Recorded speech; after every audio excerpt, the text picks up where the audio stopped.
আজকে আমি বাংলাদেশের জাতীয় দলের যে ক্রিকেট প্লেয়াররা আছে ওনাদের সাথে আমাদের বোর্ডের প্রেসিডেন্ট আমিনুল ইসলাম বুলুল ভাই, আমাদের সিনিয়র একজন ক্রিকেট বোর্ডের কর্মকর্তা ফাহিম ভাই, আমাদের সচিবকে নিয়ে বসেছিলাম।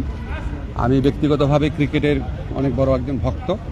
আমি বাংলাদেশ ক্রিকেট টিমে লিটন আছে, মিরাজ আছে, নাজমুল আছে, সোহান, তামিম, সবারই ভক্ত। তো স্বভাবতই আমরা সবাই চেয়েছি আমরা যেন বিশ্বকাপ ক্রিকেট খেলতে পারি, আমরা যেন টি-20 বিশ্বকাপ খেলতে পারি, কারণ আমাদের ক্রিকেটাররা এটা কষ্ট করে অ্যাচিভ করেছে। কিন্তু আমাদের যে নিরাপত্তা ঝুঁকি ভারতে খেলার ক্ষেত্রে, সেই নিরাপত্তা ঝুঁকি পরিস্থিতির কোনো পরিবর্তন ঘটে নাই। আমাদের যে নিরাপত্তা ঝুঁকির যে আশঙ্কা তৈরি হয়েছে, এটা কোনো বায়বীয় বিশ্লেষণ বা ধারণা থেকে হয় নাই, এটা একটা সত্যিকারের ঘটনার থেকে হয়েছে, যেখানে আমাদের দেশের একজন সেরা প্লেয়ারকে উগ্রবাদীদের কাছে মাথা নত করে ভারতীয় ক্রিকেট বোর্ড তাকে ভারত থেকে বের করে দিচ্ছে, সোজা কথা বের করে দিতে বলেছে।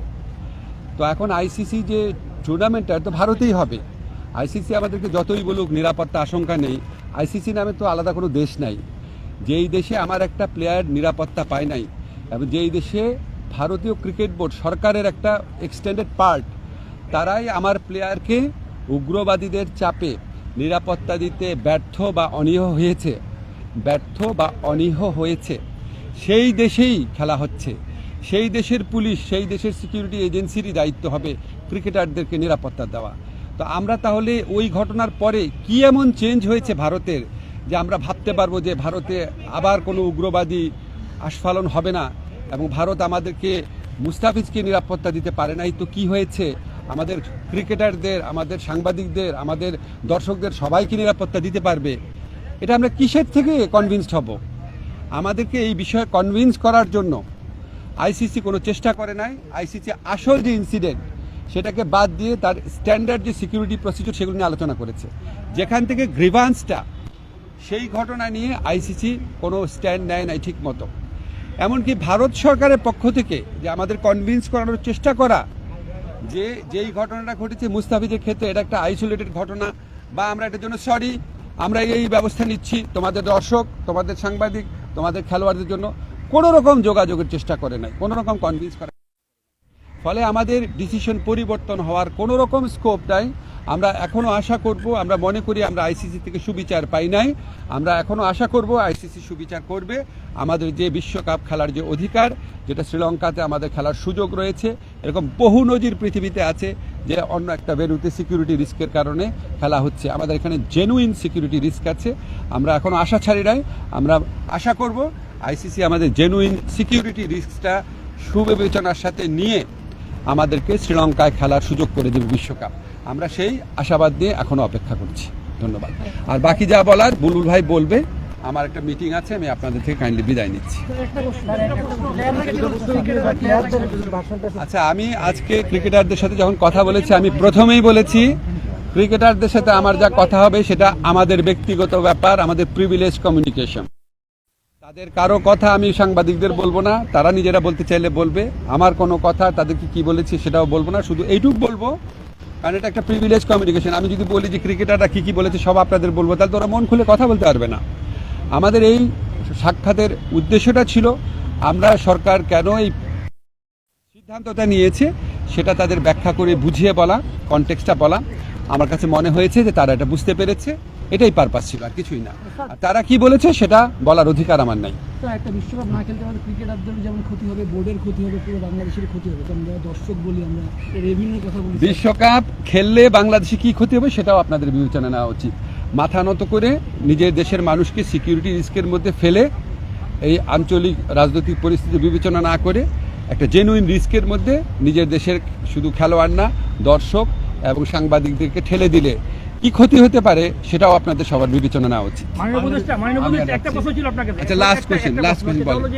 আজকে আপনারা খেলোয়াড়দের নিয়ে বসেছেন, যেটা আমরা জানি কালকে আইসিসি মিটিং এর মাধ্যমে একজনের একটা সিদ্ধান্ত হয়েই গেছে, একটা নতুন একটা লাইফলাইন দেওয়ার পরে আজকে যে খেলোয়াড়দের সাথে বসলেন, আপনারা যে সিদ্ধান্তটা নিয়েছিলেন, মানে এর মাঝখানে কি আপনারা বসতে পারতেন না? কারণ খেলোয়াড়দের ভিতরে দেখা গেছে তার একটা, আমি আপনাকে একটা কথা স্পষ্ট করে বলি, আমাদের খেলোয়াড়দের সাথে বোর্ডের সবসময় যোগাযোগ ছিল, ঠিক আছে, আমার সাথে যোগাযোগ তো আমার তো বোর্ড আছে, আমার তো মন্ত্রণালয় আছে।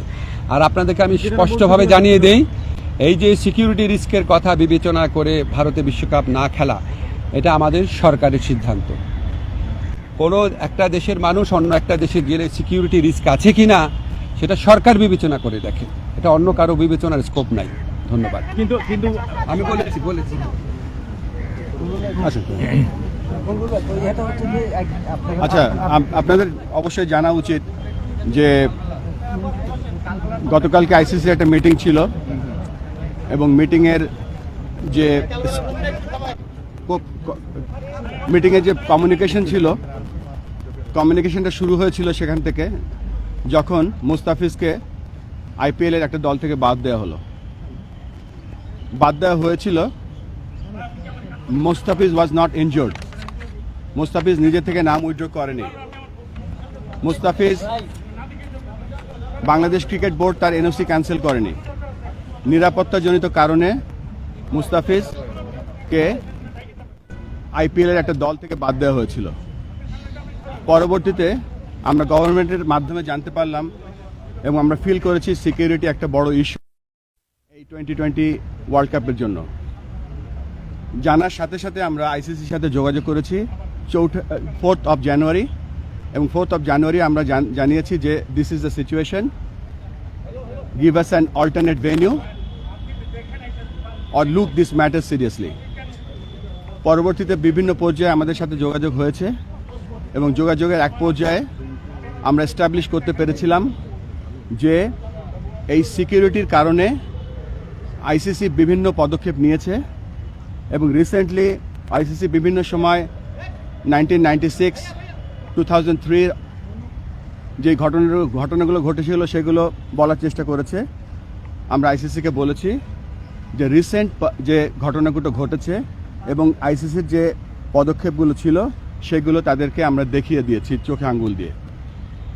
গত বছর ফেব্রুয়ারি মাসে যখন একটা দেশ নিরাপত্তাজনিত কারণে চ্যাম্পিয়ন্স ট্রফি খেলতে যেতে অস্বীকৃতি জানিয়েছিল, তখন সেই দেশের গভর্নমেন্টের পারমিশন নিয়ে আইসিসিকে যখন জানানো হয়েছিল তখন তাদের জন্য একটা নিউট্রাল ভেন্যুর ব্যবস্থা করেছিল এবং সেই নিউট্রাল ভেন্যুতে তারা সমস্ত চ্যাম্পিয়ন্স ট্রফি একটা হোটেলে থেকে একটা মাঠে খেলেছিল। ইট ওয়াজ এ প্রিভিলেজড।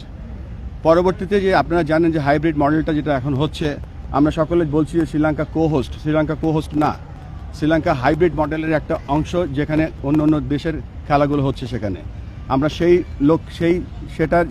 সেই দিকে তাকিয়ে আমরা বলেছিলাম যে যেহেতু এটা হাইব্রিড মডেলটাও হয়েছে বিকজ অফ সিকিউরিটি এবং গভর্নমেন্টের অনীহার কারণে আমরা সেই লাইনেও তাদের আইসিসিকে বলার চেষ্টা করেছি এবং বুঝিয়েছি, কিন্তু তারপরে আমাদের আবেদনকে খারিজ করে দেওয়া হয়েছে। আমরা আবারও চেষ্টা করব আজকে আর কি পথ আছে আইসিসিকে বলা। আপনারা হয়তো গতকালকে শুনেছেন যে একটা ভোট হয়েছে, ভোটের নাম্বারটা অফিসিয়ালি আমি বলতে চাচ্ছি না, কেননা আইসিসি সেটা বলতে বারণ করেছে, কিন্তু বিভিন্ন জায়গায় ভোটের একটা নাম্বার দেখতে পাচ্ছি। আমরা খুব সন্দিহান, বাংলাদেশ ক্রিকেট নিয়ে আমরা খুব গর্ব বোধ করি, কিন্তু ওয়ার্ল্ড ক্রিকেট নিয়ে আমরা সন্দিহান। যেখানে ক্রিকেটের পপুলারিটি কমে যাচ্ছে সেখানে আইসিসি এরকম অলমোস্ট 200 মিলিয়ন লোকের খেলা দেখার বা খেলার যে একটা প্রত্যেক দিন আমরা বিশ্বাস করতাম যে এই কয়দিন যে আমাদের প্রত্যেকটা লোক সকালবেলা উঠে শুনতে পাবে যে বাংলাদেশ বিশ্বকাপ খেলছে এবং আইসিসি বাংলাদেশের আবেদনটা মেনে নিয়েছে। কিন্তু এই সিচুয়েশনে যখন আমরা দেখতে পাচ্ছি বাংলাদেশ খেলতে যাচ্ছে না বা বাংলাদেশকে একটা আলটিমেটাম বেঁধে দেওয়া হয়েছে, তারপরে আমরা সর্বস্ব চেষ্টা করে যাব। যেখানে আগেও বলছিলাম যে বিশ্ব ক্রিকেটের পপুলারিটি কমে যাচ্ছে, সেখানে বাংলাদেশের মতো দেশ যদি বাংলাদেশের মতো একটা ক্রিকেট লাভিং কান্ট্রি যদি মিস করে, আইসিসি বড় একটা মিস করবে। যেখানে ক্রিকেট বড় হচ্ছে, ক্রিকেট অলিম্পিকে যাচ্ছে 28-এ, 32-এ ব্রিসবেন হোস্ট করছে, 36-এ ইন্ডিয়া অলিম্পিক বিট করছে, কমনওয়েলথ গেমস তারা বিট করছে। সেখানে যদি এরকম একটা জনবহুল ক্রিকেট লাভিং কান্ট্রি যদি না যায়, এটা মনে হচ্ছে যে হোস্ট কান্ট্রির জন্য এটার ব্যর্থতা। আমরা আমাদের মতো চেষ্টা করে যাব, আমরা এখনও হাল ছেড়ে দিচ্ছি না। আমরা আবার আজকে কমিউনিকেশন করব আরও কিছু জিনিস নিয়ে এবং চেষ্টা করে যাচ্ছি যাতে আমাদের ছেলেরা বিশ্বকাপ খেলতে পারে। আমাদের একটাই চাহিদা, আমরা বিশ্বকাপ খেলতে চাই। এই মুহূর্তে আমরা ইন্ডিয়াতে যেতে চাই না, আমরা শ্রীলঙ্কার মাটিতে বিশ্বকাপ খেলতে চাই। আমরা এখনও রেডি, আমাদের দল রেডি আছে। Thank you. হ্যাঁ, শেষ একটা ওয়ার্ল্ড অর্গানাইজেশন এভাবে 24 ঘন্টা বেঁধে দিতে পারে না। Will keep fighting. আচ্ছা বুলবুল ভাই একটা প্রশ্ন ছিল। মানে ওখানকার যে ভাষা ছিল সেটা কি আপনাদের জন্য একটু শকিং কিনা, যে আপনারা প্রেজেন্ট করতে পারেন নাই বা তাদের একটু অ্যাটাকিং মনে হয়েছে কিনা আপনাদের জন্য শকিং ছিল কিনা? শকিং আমরা প্রেস লিস্টে দেখিনি, বাট মিটিংয়ে যে মিটিংটা হয়েছিল সেখানে কিছু শকিং বিষয় ঘটেছিল। আচ্ছা বুলবুল ভাই একটা প্রশ্ন মুস্তাফিজের ছিল। ঘটনাটা থেকে এটা শুরু। তারা ওই বিজ্ঞপ্তিতে বলেছে যে সেটা সিঙ্গেল আইসোলেটেড ইররিলেভেন্ট একটা ইস্যু।